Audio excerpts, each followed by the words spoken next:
Hi, welcome to educationleaves.com. In this video, we are going to learn about management by objective or MBO.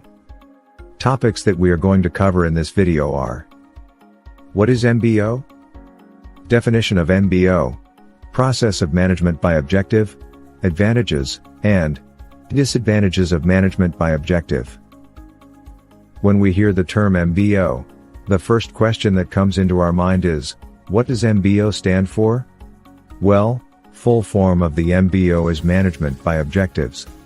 MBO basically improves the motivation of an employee by setting a specific goal of their work. It also improves the commitment and allows for better communication between employee and management. This process also helps the organization members to see their accomplishments as they achieve each objective, which reinforce a positive and work-friendly environment. The process of management by objective focuses more on results rather than the activities involved. It is also known as management by results, MBR. It was popularized by Peter Drucker in his book, The Practice of Management. Definition of management by objective.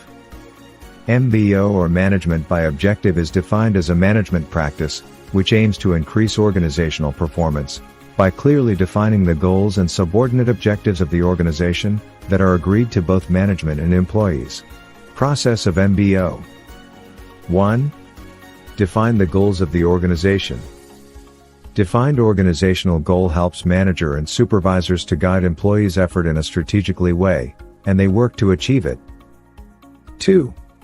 Define the objectives of the employees. After making sure that employees' managers have informed of patient general objectives, plannings and strategies, the manager can then proceed to work with employees in fixing their objectives. 3. Continuously monitoring performance and progress.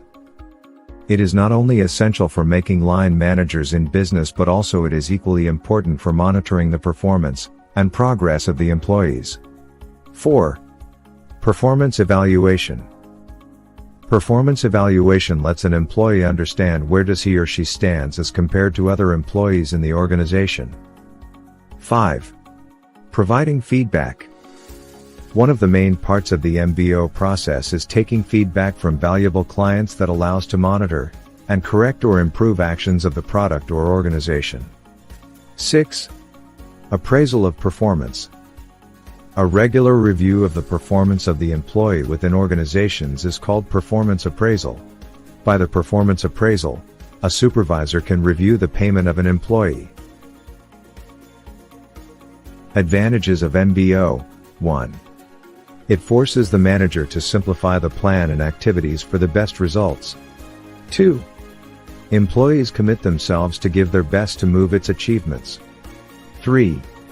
It helps the management team to formulate better management training programs based on performance reviews. 4. Management by objectives helps in more effective planning. 5. Management by objectives provides more confidence in the management in managing a task. Disadvantages of MBO. 1. If the undertaking person or manager don't have proper knowledge about the philosophy of MBO, then the MBO will definitely fail. 2. Goals should be attainable and realistic. If the goals are too hard to complete, it decreases employees' confidence. 3. Setting up a goal requires a lot of time, patience, study, and experience. If you want to read in details or download the PDF, link in the description. Like and share the video, and please don't forget to subscribe to my channel.